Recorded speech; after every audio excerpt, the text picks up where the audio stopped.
هي الحلقات تحفظني بآيات من القرآن، هي الحلقات تملأني بحب المصطفى العدنان، هي الحلقات تحفظني بآيات من اعوذ باللہ من الشیطان الرجیم، بسم اللہ الرحمن الرحیم۔ ناظرین کرام، السلام علیکم ورحمۃ اللہ وبرکاتہ۔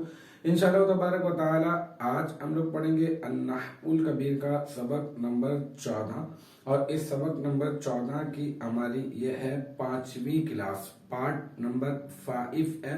اور اب تک جو ہے وہ ہم لوگ کیا پڑھ چکے ہیں، سب سے پہلے میں آپ کو بتاؤں گا، پھر اس کے بعد ہم لوگ کیا پڑھنے والے ہیں، پھر میں آپ کو وہ بتاؤں گا، اور پھر اس کے بعد ہم لوگ پڑھنا شروع کریں گے۔ کیونکہ سبق جو ہے وہ بہت زیادہ طویل ہے، تو میں نے اس کو جو ہے وہ مختلف ٹکڑوں کے اندر جو ہے وہ تقسیم کر دیا ہے، تاکہ چھوٹے چھوٹے ٹکڑوں میں ہمیں جو ہے وہ بہت ساری چیزیں جو ہے وہ آسانی سے سمجھ میں آ سکیں۔ تو اب تک جو ہے ہم لوگ جو ہے وہ اس میں غیر متمکن اس سبق کا نام ہے۔ اس میں غیر متمکن کی ہم لوگوں نے تعریف کو سمجھا، اور تعریف کو میں جو مطلب مشکل الفاظ تھے اس کی میں نے آپ کو وضاحت میں نے آپ کو کر کے بتائی، اور میں نے آپ کو اس کی مثال دی اس میں غیر متمکن کی۔ پھر میں نے آپ کو بتایا کہ اس میں غیر متمکن کی تقریباً مشہور جو ہے نا وہ 8 قسمیں ہوتی ہیں۔ ان میں یہ مضمرات، اسماء اشارات، اسماء موصولہ، اسماء اسوات، اسماء ظروف، اسماء افعال، اسماء کنایات اور مرکب بنائی جو ہے وہ شامل ہے۔ پھر اس کے بعد ہم لوگوں نے جو ہے وہ مضمرات کے اوپر جو ہے وہ بات کرنا شروع کی۔ یہ یاد رکھیے گا کہ آپ کا ذہن بہت کلیئر رہے گا اس سے، کہ ہم لوگ ابھی اس میں سے ان 7 میں سے ہم لوگ کسی کے اوپر بھی ابھی ہم لوگ بات نہیں کر رہے، صرف اور صرف ہم لوگ مضمرات کے اوپر بات کر رہے ہیں۔ پھر میں نے آپ کو مضمرات یعنی ضمیر کی میں نے آپ کو تعریف بتا دی، پھر میں نے آپ کو اس کی مثال بتا دی، اور پھر اس کی اقسام کے ہم نے نام جو ہے وہ آپ کو بتا دیے۔ پھر اقسام کے نام جو ہے وہ بتانے کے بعد پھر یہ 5 قسمیں ہم نے جو ہے وہ ضمیر کی بنائی: ضمیر مرفوع متصل، ضمیر مرفوع منفصل، ضمیر منصوب متصل، ضمیر منصوب منفصل، اور ضمیر مجرور متصل۔ پھر اس کے بعد ہم لوگ اس میں سے بھی صرف اور صرف یہ جو نمبر 1 پر ہے نا، ضمیر مرفوع متصل، وہ ضمیر جو اپنے عامل سے ملی ہوئی ہو، ہم لوگ اس کے اوپر بات کرنا شروع ہوئے، اور میں نے آپ کو پوری کی پوری میں نے آپ کو اس کی گردان بتائی، اور میں نے آپ کو مینشن کر کے بتایا کہ یہاں پر یہ والی جو ضمیر ہوتی ہے، اس ضمیر کو ضمیر مرفوع متصل کہتے ہیں۔ پھر اس کے بعد اب جو ہماری جو آخری جو کلاس تھی اس میں نے آپ کو پھر ضمیر مرفوع متصل کی 2 قسمیں میں نے آپ کو کر کے بتائی۔ ایک قسم تو وہ ہو گئی جو بارز ہے، اور ایک ہو گئی مستتر، ٹھیک ہے۔ بارز کیا ہے؟ جو لکھنے اور پڑھنے میں آتی ہے، اور مستتر وہ ہوتی ہے جو لکھنے اور پڑھنے میں نہیں آتی بلکہ وہ پوشیدہ ہوتی ہے۔ یہ 14 صیغے ہیں، ان 14 صیغوں میں جو ہے وہ 2 جگہ پر جو ہے وہ مستتر ہے ضمیر، اور باقی جگہ پر بارز ہے۔ آج کا جو ہمارا جو موضوع ہے وہ موضوع یہ ہے کیا کہ ضمیر مرفوع متصل بارز کے پائے جانے کے مقامات۔ ضمیر مرفوع متصل بارز کے پائے جانے کے مقامات، اور پھر اسی کے ساتھ آج ہی جو ہے وہ اسی کلاس میں آپ کو بتا دوں گا ضمیر مرفوع متصل مستتر کے پائے جانے کے مقامات۔ تو اس کا مطلب آج کی جو کلاس ہے اس کلاس میں نے آپ کو ضمیر مرفوع متصل بارز اور مستتر دونوں کے پائے جانے کے مقامات جو ہے وہ میں نے آپ کو بتانے ہیں، لیکن ابھی جو میں آپ کو بتانے لگا ہوں وہ صرف اور صرف جو ہے وہ میں بارز جو نظر آنے والی ہے، جو لکھنے میں بھی آتی ہے، پڑھنے میں بھی آتی ہے، اس کے میں آپ کو مقامات جو ہے وہ میں بتا رہا ہوں۔ یہ والی چیز ہمارے پاس یوں ہی کر کے لکھی ہوئی ہے، یہ پورے کے پورے 14 ہیں۔ اب آپ یہاں پر دیکھیں، یہ والی جو ضمیر ہے یہ لکھنے میں بھی آ رہی ہے، پڑھنے میں بھی آ رہی ہے، یہ لکھنے میں بھی آ رہی ہے، پڑھنے میں بھی آ رہی ہے، یہ لکھنے میں۔ تو اسی طرح سے جہاں جہاں پر جو ضمیر لکھنے میں اور پڑھنے میں آ رہی ہے وہ ساری کی ساری ضمیر کیا ہو گئی؟ بارز۔ تو ایک مقام تو یہ ہو گیا کہ وہ فعل ماضی میں پائی جاتی ہے، فعل ماضی کے 12 سیغوں میں پائی جاتی ہے، یا پھر یہ کہہ دیں کہ فعل ماضی کے 2 سیغوں کو چھوڑ کر ضربا اور ضربت کو چھوڑ کر باقی 12 کے 12 سیغوں میں کون سی ضمیر پائی جاتی ہے؟ ضمیر مرفوع متصل بارث۔ تو ایک تو پائے جانے کا مقام جو ہے وہ یہ ہو گیا، کیا؟ فعل ماضی۔ ایک اور مقام ہے جہاں پر ضمیر مرفوع متصل بارث پائی جاتی ہے، وہ کون سا مقام ہے؟ وہ بھی بہت مشہور و معروف ہے، وہ ہے فعل مضارع۔ اب آپ یہاں پر دیکھیں، یہ یفعلو، ٹھیک ہے؟ اچھا، اب ہمیں یہ معلوم ہے کہ اس کے جو حروف اصلیہ ہیں، ٹھیک ہے، اس کے جو حروف اصلیہ ہیں، اس کو میں ایسا کر دیتا ہوں کہ یوں کر دیتا ہوں، یضربو،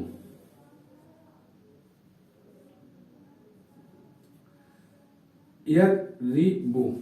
اب جو اس کے جو حروف اصلیہ ہیں وہ ہیں ضاد، را اور با، صحیح ہے؟ اب یہاں پر یہ جو یا ہے، یہ یا کیا ہے؟ یہ علامت مضارع۔ تو اب آپ یہ یاد رکھیے گا کہ فا، عین اور لام، اب اس کے فعل مضارع بناتے میں اس کے اس طرف بھی اضافہ ہو رہا ہے اور اس کے اس طرف بھی اضافہ ہو رہا ہے، اور جو فا کلمے سے پہلے جو بھی اضافہ آپ کو نظر آئے گا آپ سمجھ جائیں وہ تو ہے علامت مضارع، اور علامت مضارع ہوتی ہے الف، تا، یا، نون، حمزہ، تا، یا، نون۔ اب جو اس کے آگے آپ کو نظر آ رہا ہوتا ہے مطلب اضافہ، اگر کچھ لام کلمے کے بعد اگر آپ کو اضافہ نظر آ رہا ہوتا ہے تو وہاں پر یہ پایا جاتی ہے، کیا؟ ضمیر پائی جاتی ہے۔ ٹوٹل ضمیر ہی نہیں ہوتی بلکہ نون اعرابی بھی ہوتا ہے، ٹھیک ہے؟ اب میں آپ کو یہ والی بات ابھی اپنے ذہن میں اچھی طرح سے بٹھا لیں کہ وہ جو ضمیر ہوگی نا وہ لام کلمے کے بعد ہوگی، فا کلمے سے پہلے نہیں ہوگی، لام کلمے کے بعد جو ہوگی وہ ہوگی ضمیر۔ اب میں پوری گردان میں آپ کو لکھ دیتا ہوں اور اس میں ہم لوگ بات کر دیتے ہیں۔ یہ یضربو، یضربانی، یضربونا، پھر تضربو، تضربانی، یضربنا، پھر تضربو، تضربانی،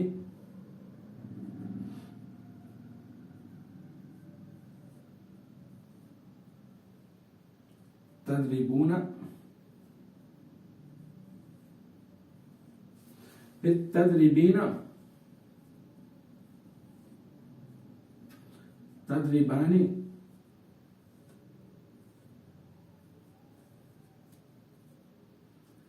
تضربنا، اور پھر اضربو اور نضربو، ٹھیک ہے؟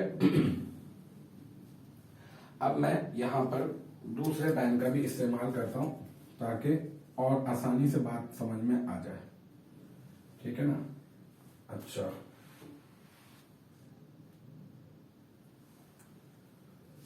اس بات کو دوبارہ سے میں لکھ دیتا ہوں۔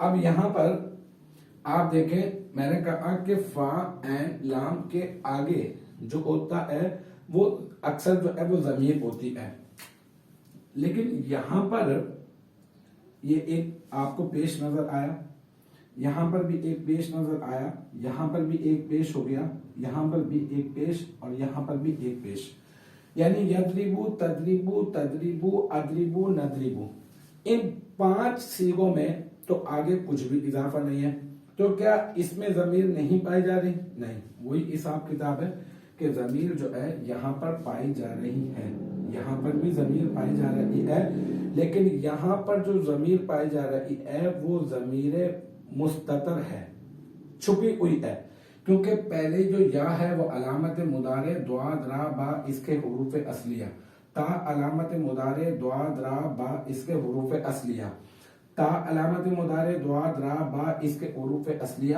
حمزہ علامت مضارع اور ضاد را با اس کے حروف اصلیہ، اور نون علامت مضارع اور ضاد را با اس کے حروف اصلیہ۔ تو اس کا مطلب یہاں پر اس کے آگے لام کرنے کے آگے کوئی اضافہ نظر نہیں آ رہا کہ جس کو ہم ضمیر کہہ دیں۔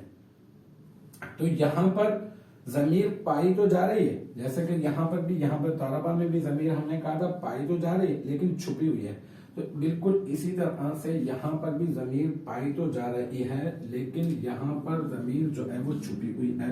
میں یہاں پر یہ بھی لکھ دیتا ہوں آپ کو کہ یہاں پر ہوا ضمیر چھپی ہوئی ہے، اور یہاں پر جو ہے وہ ہیا ضمیر چھپی ہوئی ہے، سیغے کی مطابقت کرتے ہوئے میں آپ کو بتا رہا ہوں، اور یہاں پر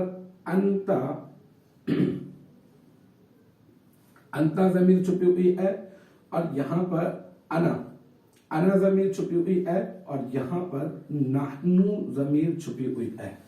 یہ جو میں نے بلو سے آپ کو لکھ کر بتائی ہیں، یہ ہیں ضمہ اعرابی والے، ضمہ کہتے ہیں پیش کو، اور یہ پیش اس کے اوپر ہے، تو یہ ضمہ اعرابی والے 5 صیغے ہیں۔ ان میں جو ضمیر ہوتی ہے وہ ضمیر ہوتی ہے ضمیر مرفوع متصل مستتر، چھپی ہوئی ہوتی ہے، پوشیدہ ہوتی ہے۔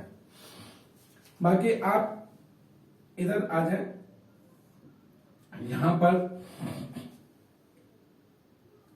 یہ یا جو ہے نا، یہ تو ہے علامت مضارع، یہ ضاد، اور یہ را اور یہ با، یہ ہو گیا اس کے حروف اصلیہ،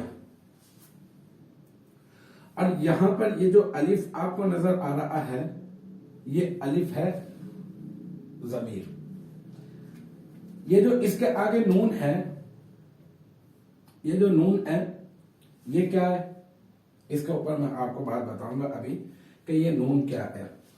اسی طرح سے یہاں پر یہ جو واو ہے اس کے آگے، با کے آگے، لام کلمے کے آگے یہ ضمیر ہے، یہاں پر یہ الف جو ہے وہ ضمیر ہے، اور اسی طرح سے یہاں پر بھی الف جو ہے وہ ضمیر ہے، یہاں پر واو جو ہے وہ ضمیر ہے، اور یہاں پر جو ہے یہ جو یا جو ہے یہ ضمیر ہے، اور یہاں پر یہ جو الف ہے یہ ہے ضمیر۔ اور باقی یہ جو 2 صیغے ہیں اس کے بارے میں ابھی آپ سے بات نہیں کر رہا، ان 2 کو چھوڑ کر جہاں جہاں پر نون نظر آ رہا ہے وہ سارے کے سارے نون، یہ جو نون نظر آ رہا ہے نا آپ کو، یہاں پر بھی یہ والا نون نظر آ رہا ہے آپ کو، ٹھیک ہے، یہاں پر بھی یہ والا نون نظر آ رہا ہے، یہاں پر بھی ایک نون آپ کو نظر آ رہا ہے، یہاں پر بھی آپ کو ایک نون، اور یہاں پر بھی آپ کو ایک نون، یہ 1 2 3 4 5 6 ہو گئے، اور یہاں پر یہ یضربونا، یہ 1 اور یہ یضربانی 1 اور یضربونا 2 ہو گئے، اور تضریبانی یہ 3 ہو گئے، اور یہ تضریبانی یہ 4 ہو گئے، یہ تضریبونا 5 ہو گئے، اور یہ تضریبینا 6 ہو گئے، اور یہ تضریبانی یہاں پر یہ دیکھیں یہ نون ہے، اور یہ نون یہاں پر ہو گئے 7، ٹھیک ہے۔ تو یہ جو 7 ہے نا، یہ 7 مقامات جو ہیں اس نون کو کہتے ہیں نون اعرابی۔ نون اعرابی وہ ہوتا ہے جو نون جو ہے وہ تبدیل ہو جاتا ہے، بدل جاتا ہے، اور اس کے مطلب عامل کے آنے سے وہ اڑ جاتا ہے، غائب ہو جاتا ہے، ہٹ جاتا ہے، چینج ہو جاتا ہے، اس کو کہتے ہیں ہم لوگ اعرابی۔ تو یہ جو 7 مقامات ہیں یہ 7 مقامات پر پائے جاتا ہے کیا؟ نون اعرابی۔ اس نون اعرابی کے علاوہ لام کلمے کے بعد جو الف کا، واو کا، الف کا، واو کا، یا کا جو اضافہ آپ کو نظر آ رہا ہے، اصل میں یہ الف، یہ واو اور یہ نہیں، سوری اس کو چھوڑ دیں، یہ الف، یہ واو، یہ یا اور یہ الف، یہ کیا ہے؟ یہ ہے ضمیر مرفوع متصل. اور ضمیر مرفوع متصل کون سی ضمیر مرفوع متصل؟ اس کی بھی دو قسمیں، ایک بارز جو نظر آتی ہے اور لکھنے میں بھی آتی ہے، پڑھنے میں بھی آتی ہے، اور ایک وہ ہوتی ہے جو لکھنے میں بھی نہیں آتی اور پڑھنے میں بھی نہیں آتی، وہ ہوتی ہے مستتر. تو یہ والی جو ضمیر ہے یہ کیا ہے؟ یہ ہے بارز، کیونکہ یہ لکھنے میں بھی آ رہی ہے اور یہ پڑھنے میں بھی آ رہی ہے. اور یہ جو ضمہ اعرابی والے جو صیغے ہیں، یہ ایک یہ والی ضمیر، ایک یہ والی ضمیر، ایک یہ والی ضمیر، ایک یہ والی ضمیر، ایک یہ والی ضمیر، 5 جو مقامات ہیں یہاں پر ضمیر ہے ضمیر مستتر. ٹھیک ہے. اور باقی یہ جو یہاں پر یضربنا اور یہ جو تضربنا، یہاں پر جو آپ کو نون نظر آ رہا ہے، یہ نون اور یہ والا جو نون، یہ نون اعرابی نہیں ہے، یہ نون کہلاتا ہے مبنی کا نون. اور یہ نون چینج نہیں ہوتا نا، یہ کچھ بھی آ جائے، کوئی بھی عامل آ جائے، لیکن اس نون کو چینج نہیں کر سکتا ہے. اب یہ نون چینج نہیں ہوتا، یہی والا نون جو ہے یہاں پر نون مبنی کہلاتا ہے، اور یہی جو مبنی کا نون ہے یہی جو ہے یہاں پر ضمیر ہے. ضمیر بھی یہی ہے کیونکہ یہ تو بدلے گا نہیں، ہٹے گا نہیں، تو لہٰذا یہی والی چیز جو ہے وہ ضمیر ہے. تو اب 5 ضمہ اعرابی والے جو صیغے ہیں، ایک، یہ 2، یہ 1 اور یہ 2 اور یہ 3 اور یہ 4 اور یہ 5، ان 5 کے علاوہ ٹوٹل کتنے ہوتے ہیں؟ 14. 5 اور باقی کتنے بچے؟ 9. تو 9 مقامات پر فعل مضارع کے 9 مقامات پر ضمیر مرفوع متصل بارز پائی جاتی ہے، اور 5 مقامات پر ضمیر مرفوع متصل مستتر پائی جاتی ہے. مستتر، بارز نہیں. تو اب ضمیر مرفوع متصل بارز کے پائے جانے کے مقامات آپ اس طرح سے ذہن میں رکھیں کہ ضمیر مرفوع متصل بارز 2 مقامات پر پائی جاتی ہے، ایک فعل ماضی میں پائی جاتی ہے اور ایک فعل مضارع میں پائی جاتی ہے. فعل ماضی کے 14 صیغے ہوتے ہیں، اور 14 صیغوں میں سے یہ ضربہ اور ضربت کو ہٹا کر باقی کے جو 12 صیغے ہیں ان 12 صیغوں میں ضمیر مرفوع متصل بارز پائی جاتی ہے. اسی طرح سے یہ جو فعل مضارع ہے، فعل مضارع کے بھی 14 صیغے ہیں، فعل مضارع کے 14 صیغوں میں سے 5 جو ضمہ اعرابی والے صیغے ہیں، ان صیغوں کو نکالنے کے بعد جو باقی صیغے ہیں ان صیغوں میں پائی جاتی ہے ضمیر مرفوع متصل بارز. تو امید ہے کہ یہ آپ کی سمجھ میں آ گئی ہوگی کہ ضمیر مرفوع متصل بارز کے پائے جانے کے 2 مقامات ہیں، ایک تو فعل ماضی اور ایک فعل مضارع. فعل ماضی کے 12 صیغوں میں اور فعل مضارع کے 9 صیغوں میں ضمیر مرفوع متصل بارز پائی جاتی ہے.